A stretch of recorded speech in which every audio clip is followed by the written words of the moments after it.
So with the recent popularity of the AI-only battles from the Civilization subreddit, I figured I'd do my own and focus entirely on Europe. Now I have all of the European civs within this game, and as well as a few other ones just outside of Europe, just to kind of keep the game diverse and interesting.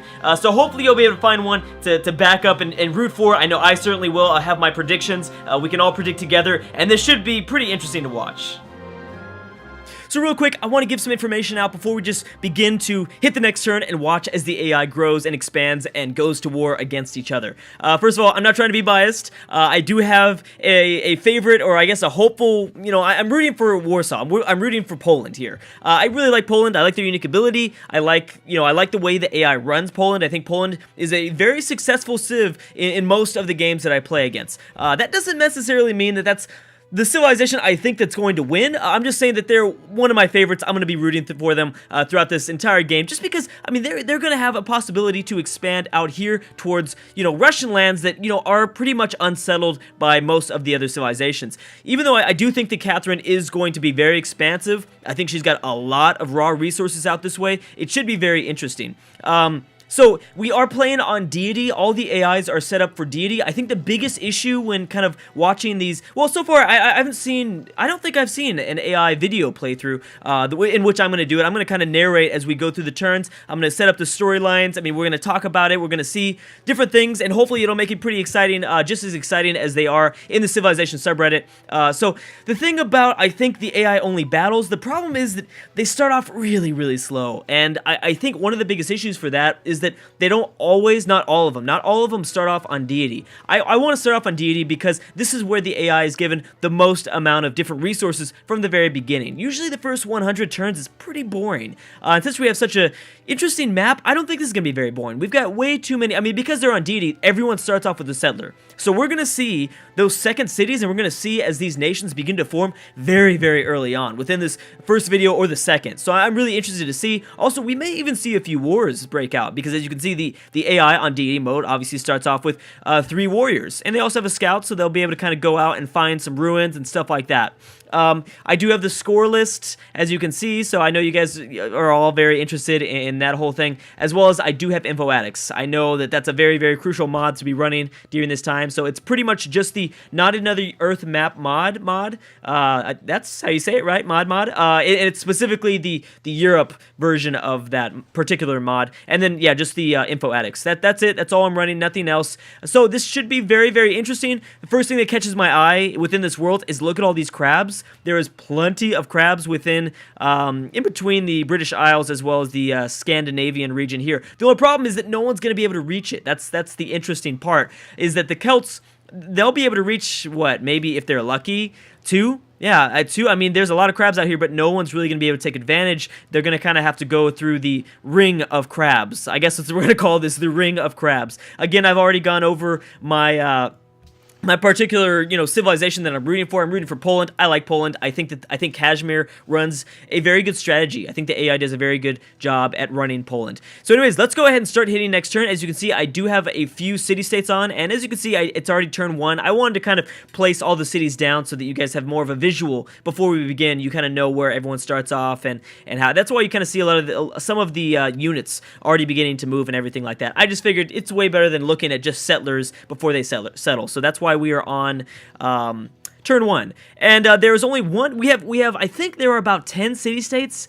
Yeah, I mean, some of the city-states, obviously this one, Florence, was not I'm sorry, yeah, this is Florence, was not able to settle because Rome is just too close to them, so more than likely that city-state might get destroyed. Now, Venice should have an interesting game as well because they have so many city-states out to their east that they could easily convert with a few great merchants. Their Venetian merchants, actually, because they're, obviously on deity, they start off with a merchant, so technically they could grab one of these city-states if they want to.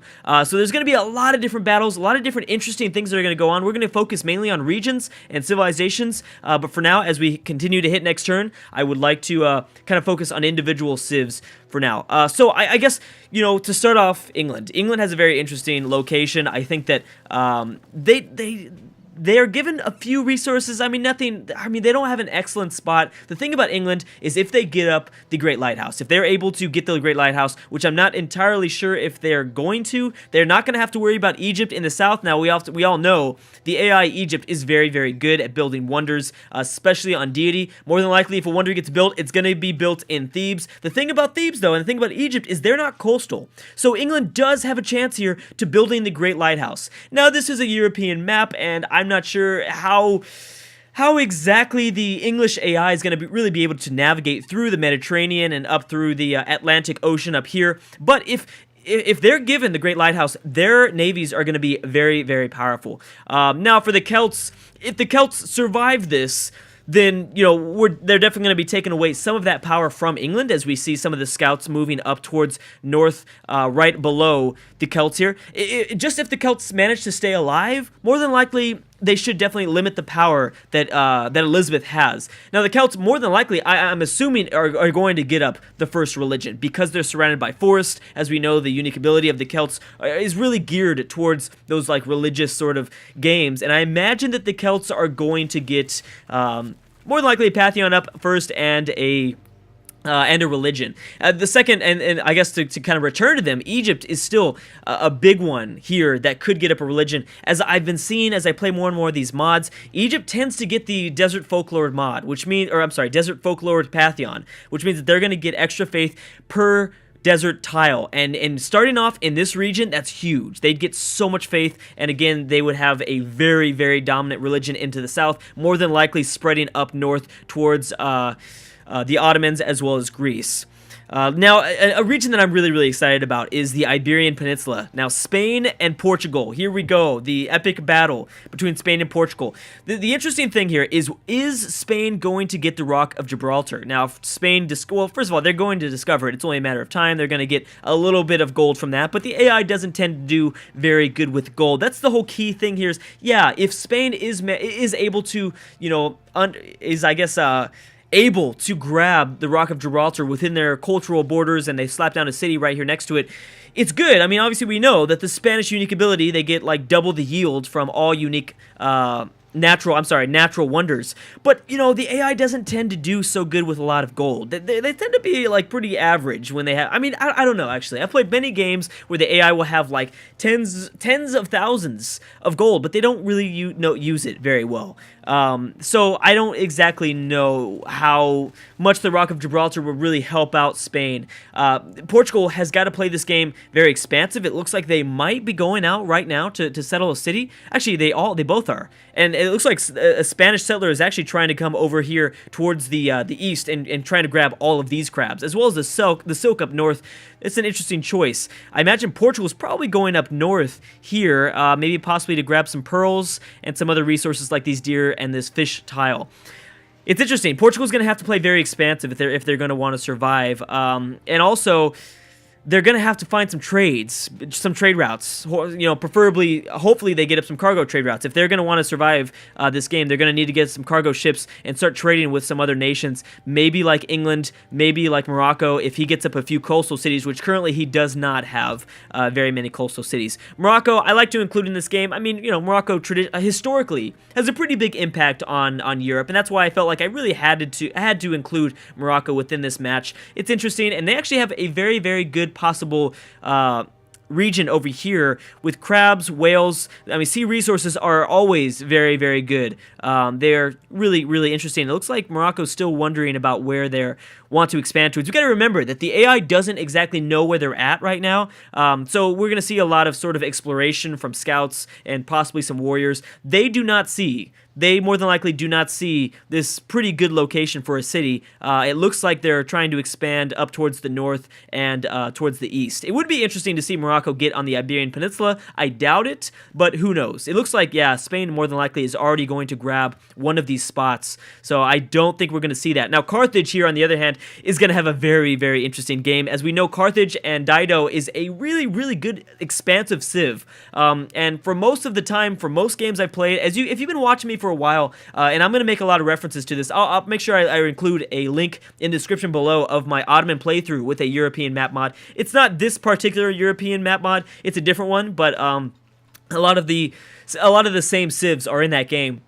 And I think a lot of I think we're going to see a lot of similarities between this campaign and that one. Obviously, I don't have an impact, so we're going to see a lot of the AIs begin to be very expansive, and that should be pretty interesting. Also, there is no city raising, so again, yes, we are going to see very, very massive empires. There is none of this shit where even city-states will be able to get involved and maybe have themselves a few cities, because I hate seeing an AI get really expansive and then they just burn down a bunch of cities. I like when they keep the cities, and the AI doesn't get that big of a hit to the happiness. The AI is much, much better at handling the happiness because I think they get a bonus for their happiness. So as you can see, I'm just going to keep hitting next turn and we can talk about this for now. We're going to need to get through a little bit of this. Oh my gosh, Egypt already has their second city. We have a few civs that already have their second city up.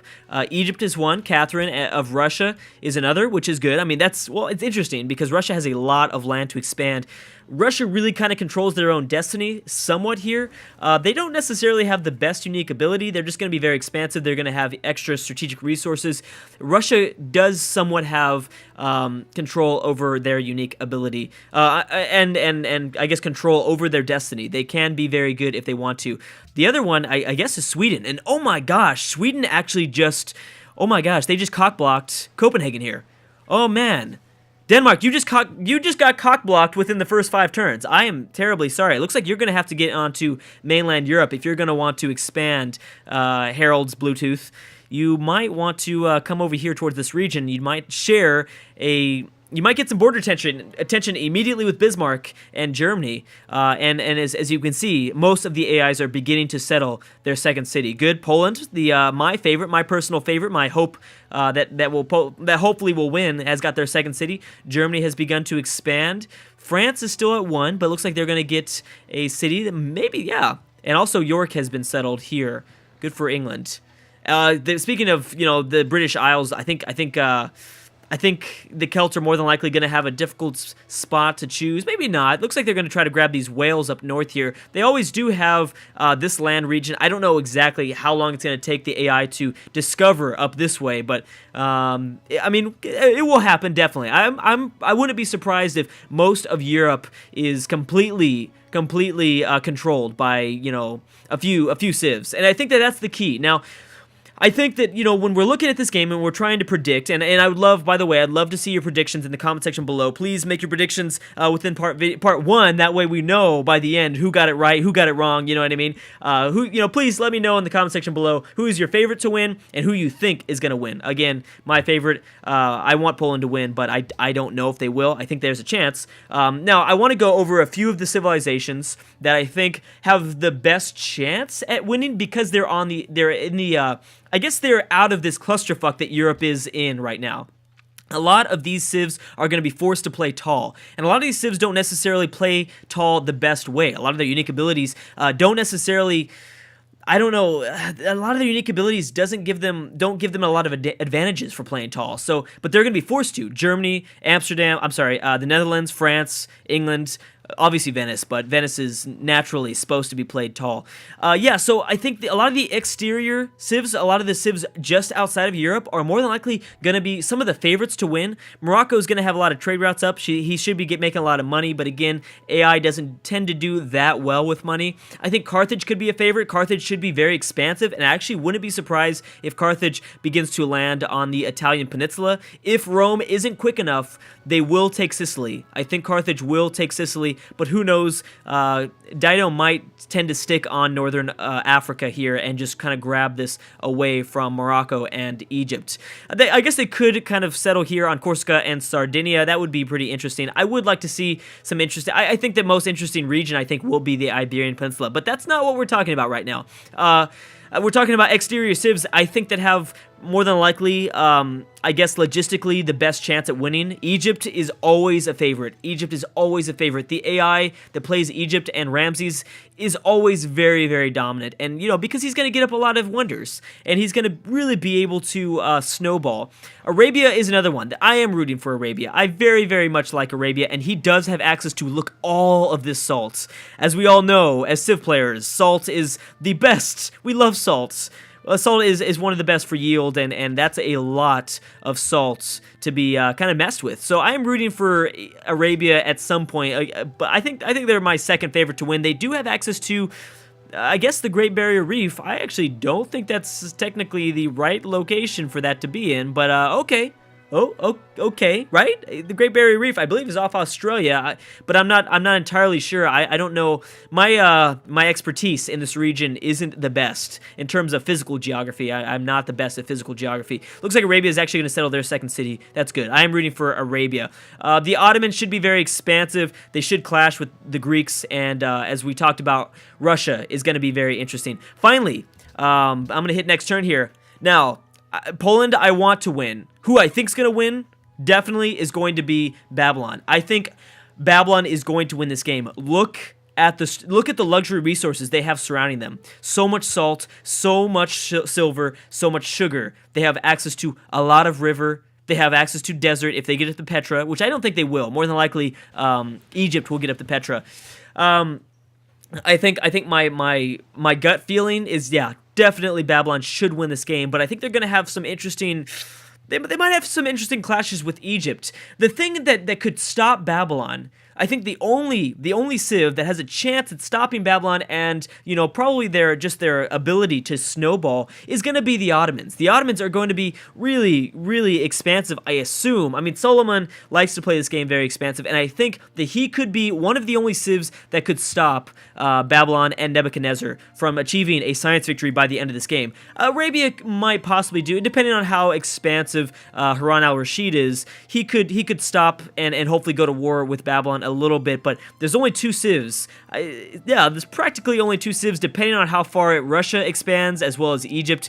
There really is only two civs that could stop Babylon. I think my money is definitely on Babylon to win this game, but who knows? Because I've seen, and I've played this mod many times before in the past, we have seen European civs begin to just start to roll over a bunch of them at the same time. France and Germany, maybe Spain.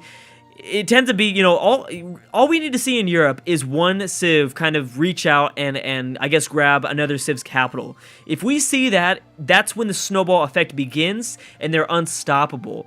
The thing about the exterior, the civs that are just outside of European lands, the thing about them is that they're going to get big, and eventually they're going to meet another civilization that is just as big. And then, boom, there's the stalemate. It's still going to stop. In terms of Morocco and Carthage, it's not going to get much bigger than that. They're going to both be very big themselves. It's going to stop. Now, let's say France drops Isabella, and he takes Madrid, and maybe Barcelona in a peace deal.